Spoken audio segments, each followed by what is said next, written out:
Hello guys, welcome back to the channel the speed 155. So Sunday early morning time ఎంత అవుతుంది అంటే 4:56. So ఒక చిన్న రైడ్కి అట్లా వెళ్దాం అనుకున్నా. సో ఫస్ట్ అందరు ఎక్స్పెక్ట్ చేస్తున్న 390 రైడ్, 390 వ్లాగ్ ఇది. సో ఫస్ట్ వ్లాగ్ 390తోని. సో నేను సోలో ఉన్నా, ఎవరు లేరు నాతోని.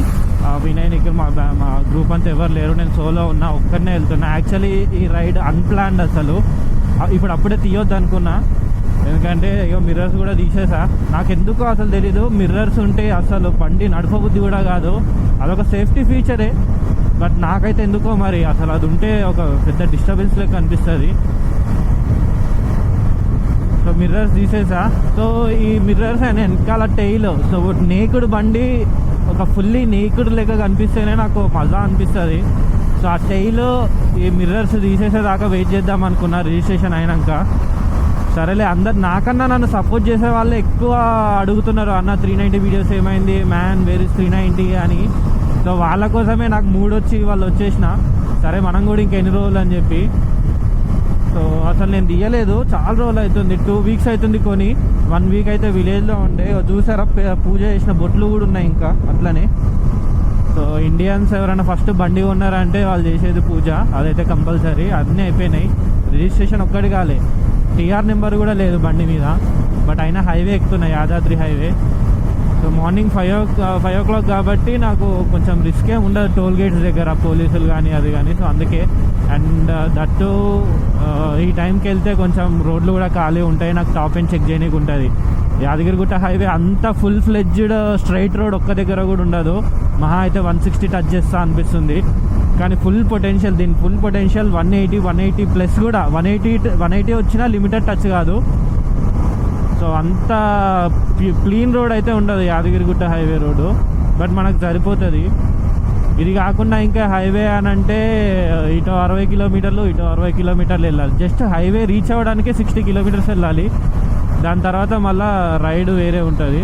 సో అందుకని ఈ రోడ్ చూస్ చేసుకున్నా. సో ఇంకా చెప్పడం స్టార్ట్ చేస్తే, నేను ఫస్ట్ ఆఫ్ ఆల్ 390 ఎందుకు చూస్ చేసుకున్నా, అండ్ ఇంకొకటి ఎంత పడ్డది, ఎంత పెట్టి కొనుక్కు, అందరికీ డౌట్స్ ఉంటాయి. సో ఫస్ట్ నేను ఇది చెప్దాం అనుకుంటున్నా. నేను ఫైనాన్స్లో తీసుకున్నా. నేను ఒక డౌన్ పేమెంట్ 1 lakh వేసుకున్నా, కానీ నేను 1 lakh కట్టలేదు. నా ప్రొఫైల్ చెక్ చేశారు, నేను మా అన్న కొటేషన్కి వెళ్తే. యాక్చువల్లీ ఫైనాన్స్ ప్రాసెస్ ఎట్లుంటుందంటే, నీ ప్రొఫైల్, నీ పాన్ కార్డు, నీ పేరు మీద సిబిల్ ఎంత ఉందో, ఆ సిబిల్కి బ్యాంక్ అమౌంట్ ఎంత జనరేట్ చేస్తుందో మిగిలింది నువ్వు కట్టాలి. ఫర్ ఎగ్జాంపుల్ ఇప్పుడు నా స్టోరీ ఏంటంటే, మేము కొటేషన్ కోసం వెళ్ళాం నార్మల్గా, అప్పుడే ప్రొఫైల్ చెక్ కూడా అయిపోయింది. అయితే నా ప్రొఫైల్ మీద లిమిట్ 3,10,000 వచ్చింది. 3,10,000 నాకు లిమిట్ వచ్చింది హెచ్డిఎఫ్సి బ్యాంక్ ద్వారా. హెచ్డిఎఫ్సి బ్యాంక్ 3,10,000 లిమిట్ వచ్చింది. సో ఆన్ రోడ్ ప్రైస్ ఏంది దీనిది 3,63,000 కదా. సో 3,63,000 ఆన్ రోడ్, నాకు వచ్చిన లిమిట్ 3,10,000. సో మిగిలిన అమౌంట్ నువ్వు డౌన్ పేమెంట్ లాగా పే చేయాలి. ఫర్ ఎగ్జాంపుల్ ఇప్పుడు కొంతమందికి అసలు సిబిలే ఉండదు, లేదా ఫస్ట్ పాన్ కార్డ్ అయి ఉంటుంది. ఎగ్జాంపుల్ ఎవరిదో ఒకరు తీసుకుంటే లిమిట్ వాళ్ళకి బ్యాంక్ నుంచి 1 lakh మాత్రమే వచ్చింది అనుకోండి. ఆన్ రోడ్ ప్రైస్ ఎంత 3,60,000 కదా. మిగిలిన 2,60,000 మీరు డౌన్ పేమెంట్ చేయాలి. ఓన్లీ 1 lakh మాత్రమే బ్యాంక్ ఇస్తుంది. So depends on me CIBIL profile అనమాట. ఇన్ కేస్ మీకు డౌన్ పేమెంట్ తక్కువ అవ్వాలి అనుకుంటే, మంచి సిబిల్ ఉన్న ప్రొఫైల్ పట్టుకొని వాళ్ళ ఫైనాన్స్ మీద మీరు తీసుకోవచ్చు, ఇన్ కేస్ డౌన్ పేమెంట్ అంత కాదు అని అంటే. సో నేను 1,00,000 వేసుకున్న డౌన్ పేమెంట్, కానీ నాకు 1,00,000 కూడా కట్టాల్సిన అవసరం రాలేదు. కానీ నేను 1,00,000 కడితే నాకు ఈఎంఐ తగ్గేది. అండ్ మిగిలిన నాకు ఇప్పుడు 63,000 పే చేయాల్సి వచ్చింది, 53,000. కానీ నాకు ఇంకా ఉంటాయి ఏంటంటే ట్యాక్స్, ఇన్సూరెన్స్ అని ఒక 5 to 10K ఎక్స్ట్రా పడతాయి. సో నేను 63,000 డౌన్ పేమెంట్ చేస్తే 3,10,000కి నాకు ఫైనాన్స్ అయ్యింది. And 11,000 EMI per month, 36 months చూస్ చేసుకున్నా. పెట్రోల్ కొట్టించుకుందామా, ఉంది పెట్రోల్ ఉంది ఇక్కడ. 130 kilometers చూపిస్తుంది, హాఫ్ ఉంది. ఇగో ఈ సైడ్ లైన్ పెట్రోలు. సో నేను 36 monthsకి ఈఎంఐ పెట్టుకున్నా, 11,000 పర్ మంత్ నాది. సో ఈ డౌట్ కూడా వస్తుంది, వడ్డీ ఎంత పడుతుంది అని. నేను చూసుకున్నా, ఫైనల్గా నాకు ఒక 60,000 ఫైనాన్స్ అయితే 60,000 ఎక్కువ పడుతుంది. సో 3,10,000 ప్లస్ 60,000 ఇంట్రెస్ట్ పడుతుంది 36 మంత్స్ అయ్యేసరికి. సో ఇదంతా నేను ఎందుకు 3 మంత్స్కి అంటే చాలా ఎక్కువే, అందరూ అడుగుతారు. కానీ నేను ఎందుకు పెట్టుకున్నా అంటే ఇన్ కేస్ ఈ 3 మంత్స్లో నాకు మధ్యలో ఇన్ కేస్ నువ్వు లోన్ తొందరగా క్లోజ్ చేసుకోవాలనుకుంటే నువ్వు 1 lakh కట్టి కూడా నువ్వు లోన్ తీసేయచ్చు తొందరగా. సో ముందర నాకు ఫ్యూచర్లో నేను ఆ పాసిబిలిటీ నాకుంటే నేను ట్రై చేస్తా. అండ్ అది కూడా ఇప్పుడు ఈఎంఐ టెన్యూర్ తక్కువ పెట్టుకున్నాం అనుకోండి, టెన్యూర్ తక్కువ పెట్టుకోవచ్చు, ప్రాబ్లం లేదు. కానీ depends on your salary, your expenses మీరు క్యాలిక్యులేట్ చేసుకుంటే మీకు బెటర్. ఇప్పుడు వచ్చిన శాలరీ అంత ఈఎంఐకి పోయింది అనుకో, రైడ్కి కావాలి, పెట్రోల్కి కావాలి, బండి కొన్నాక వాటి పార్ట్స్ కావాలి, మనకేమో షోకాయ మంచిగా నీట్గా మెయింటైన్ చేయాలి. సో మొత్తం ఇదంతా దుడ్లతో కూరుకున్న పని, పైసలే పైసలు. సో కొంచెం ఫైనాన్షియల్లీ గట్టిగా లేకుంటే మాత్రం ఇదంతా అంత ఈజీ కాదు. సో యాక్చువల్ నా ప్లాన్ ఏంటంటే ట్రాక్స్కి వెళ్దామని. సరే ఈ ట్రాక్స్ ఇది సెకండ్ అంటే మళ్ళీ కంటిన్యూ చేస్తా. సో సెకండ్ క్వశ్చన్ ఇంకా అట్లనే పెండింగ్ ఉంది. సో 390 ఎందుకు చూస్ చేసుకున్నా? సో 390 అని అంటే నాకు 2 రీజన్స్ ఉండే. ఫస్ట్ బడ్జెట్ ఒకటి, అండ్ సెకండ్ పర్ఫార్మెన్స్. ఆహా, పర్ఫెక్ట్ టైమింగ్, ఇప్పుడే తెల్లారుతుంది మంచిగా. నాకు నైట్ రైడ్స్ అంటే బాగా ఇష్టము, నైట్లో ఇట్లా రష్ చేయాలని. కానీ మన ఇండియన్ రోడ్ మీద అస్సలు నమ్ముకోద్దు, ఎస్పెషల్లీ హైదరాబాద్ రోడ్ అనేది అస్సలు నమ్ముకోద్దు. ఎక్కడ ఏ బ్యారిగేడ్ పెట్టి వదిలేస్తాడో, ఎక్కడ ఏ లొంది వస్తుందో మనకు అర్థం కాదు. ఈవెన్ నార్త్ ఇండియన్ రోడ్స్ అయితే ఇంకా చాలా better. Bengaluru, Delhi side, Bengaluru south India, but north India Delhi అటు వెళ్తే మాత్రం హైవేలు ఉంటాయి, ఫుల్ లైట్లు ఉంటాయి, అట్లీస్ట్ మనం కొట్టచ్చు. కానీ నేను హైవే ఆల్మోస్ట్ టచ్ చేసిన ఒక లైటింగ్ లేదు, ఏం లేదు.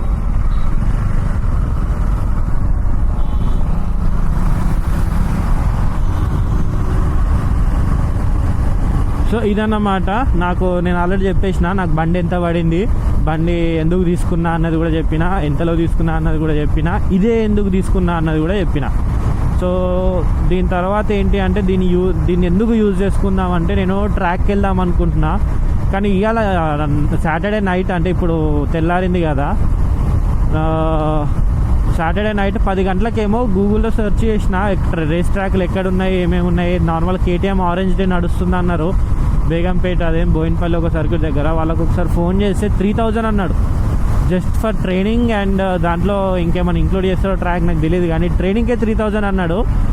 అంటే అది జెన్యూన్ ప్రైజే. ఏ సర్క్యూట్ అన్నా సరే 3,000 నడుస్తుంది, 3,000 to 4,000 నడుస్తుంది. ఇనిషియల్గా ట్రైనింగ్ ఇచ్చి నీకు ట్రాక్ ఇస్తారు. కానీ ఆ 3,000 నా 4 సండే రైడ్ల బడ్జెట్ అది. సో మనకు కొంచెం స్థాయికి మించిన పని అది. బట్ చెయ్యనని కాదు, చేస్తా, ఇంకొంచెం టైం పడుతుంది. ఏం చేస్తాం, మన మిడిల్ క్లాస్ బతుకులు అన్నీ మనమే చేసుకోవాలి. ఇది కొనడానికే కొంచెం టైం పట్టింది. ఇంకా 3,000 పెట్టి ఒక ట్రాక్, ఒక సండే రైడ్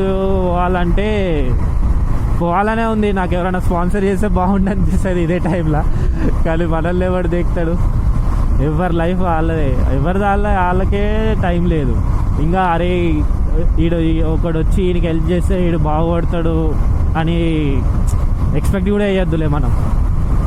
బట్ ఇక అట్లా నడుస్తుంది మార్కెట్లో. అందరు అంటారు అరే ట్రాక్కి వెళ్ళి చేసుకోరా స్పీడ్కి పోయేది అని. అంటే ఎట్లుంటుంది? పోవాలని ఉంటుంది. నాకు ఇట్లా స్ట్రీట్స్లలో అందరికీ రిస్క్ చేసుకుంటూ పోవాలని ఉండదు, కానీ ఇంకో ఆప్షన్ లేదు నాకు. బట్ అందుకే నేను ఎంత పుల్ చేసిన స్ట్రీట్లో ఫుల్ కంట్రోల్గా చేస్తా. ఇన్ కేస్ ఎవడన్నా అడ్డం వచ్చిందంటే వాన్ మిస్టేక్ కూడా ఉంటుంది. ఇదైతే నేను గట్టిగా నమ్ముతా.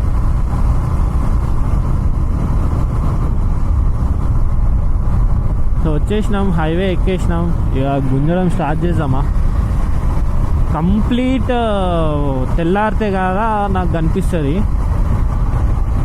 ఇంకా ఆపోజిట్ లైట్స్ నా హెల్మెట్లో నిండుతున్నాయి. సో ఇది చాలా డేంజరు. నాకు కేదార్నాథ్, రామేశ్వరం ఈ ట్రిప్పులు పోయినప్పుడు నాకు అర్థమైంది హైదరాబాద్ హైవేలో నైట్ టైంలో అసలు రిస్క్ తీసుకోవద్దు.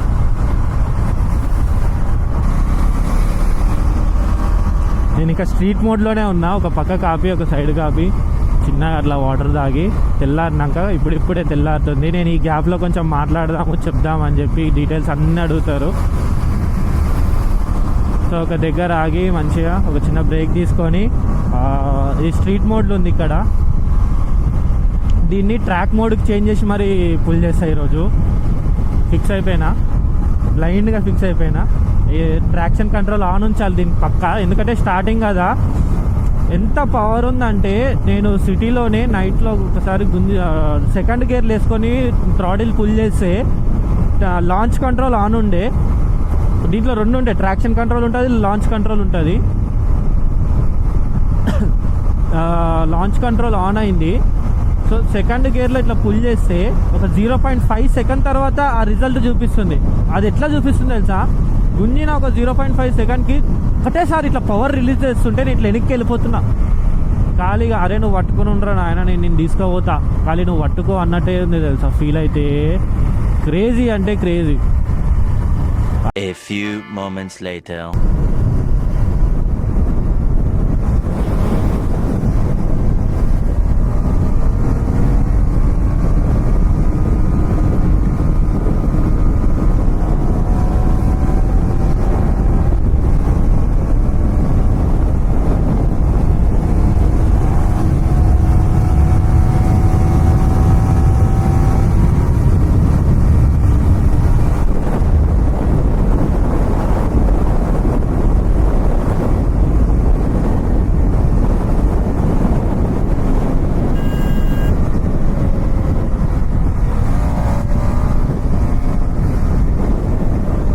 ఒక్కొక్కసారి పవర్ కట్ అవుతుంది ఎందుకో నాకైతే అర్థం అవుతలేదు. అంటే కంటిన్యూస్ థ్రాటిల్లో కూడా మధ్యలో ఒకసారి ఆగిపోయి మళ్ళీ వస్తుంది. ఎందుకు అట్లా అవుతుంది? మేబీ అది ఇంజన్ అలో చేయట్లేదు, మిషన్ అలో చేయట్లేదు.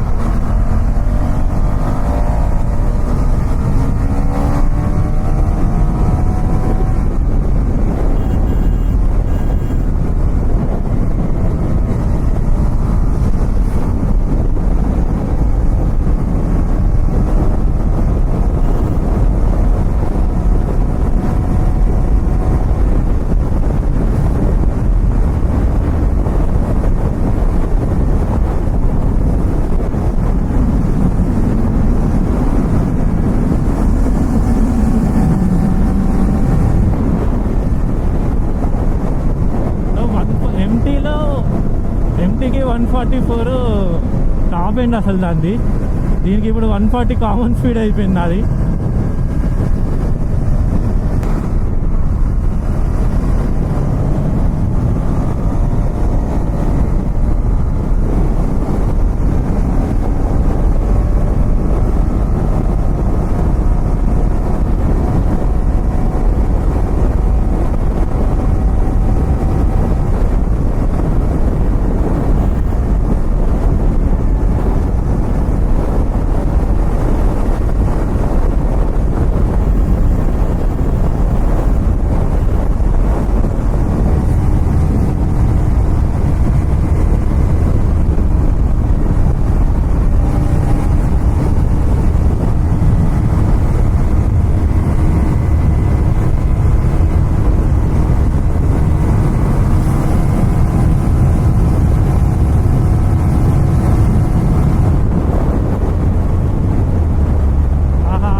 క్లోజ్ టు 170 169 టచ్ అయింది.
అయితే రీచ్ అయింది.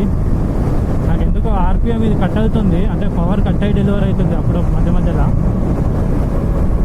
కానీ అబ్బా నాకైతే ఇది బాడీ అంతా ఇట్లా చేయి నుంచి ఒక బ్లడ్ ఎట్లా పంప్ అవుతుంది అసలు, ఇంకా ఆ ఫీల్ నా బాడీ ఉంది.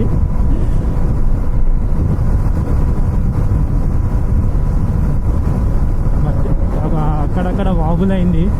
సో నేకెడ్ బైక్తో ఇదే ప్రాబ్లం.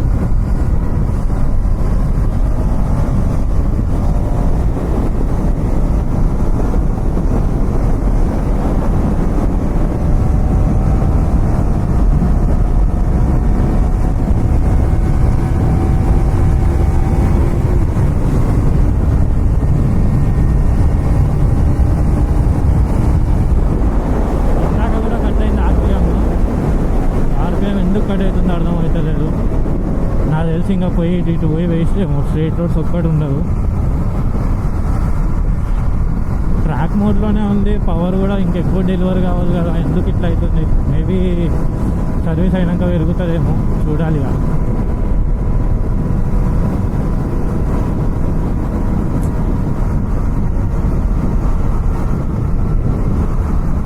చెన్నై సైడు, మహారాష్ట్ర, బాంబే, ఢిల్లీ ఇటు రోడ్లు బాగుంటాయి చాలా. ఇక్కడ కూడా జోగ్పేట్ హైవే సైడ్ పోవాలి ఒకసారి. చెప్పానుగా, హైవేకి వెళ్ళడానికే 60 కిలోమీటర్స్ పడుతుంది, నాకు ఈ రైడే 60 కిలోమీటర్స్ పడుతుంది. సో అదొక పెద్ద డిఫరెన్స్, అందుకే నేను ఇటు వచ్చిన. కానీ చూస్తాం వెళ్ళేదా. సో బండి హైవేకి తీస్తే ఫస్ట్ సర్వీస్ కాకముందే ఇంత రచ్చ రచ్చ కొడుతా అవుతుందని తెలిసి నేను తీయొద్దు అనుకున్నా. కానీ అందరు మెసేజ్లు బాగా ఎక్స్పెక్ట్ అంటే బాగా అడుగుతున్నారు. నాకే అనిపించింది, అరే నీకు లేనిది వాళ్ళకు ఉన్నదిరా అని. అందుకే అసలు ఏం ఆలోచించకుండా వచ్చేసిన ఈరోజు. కానీ నా బండే ఇది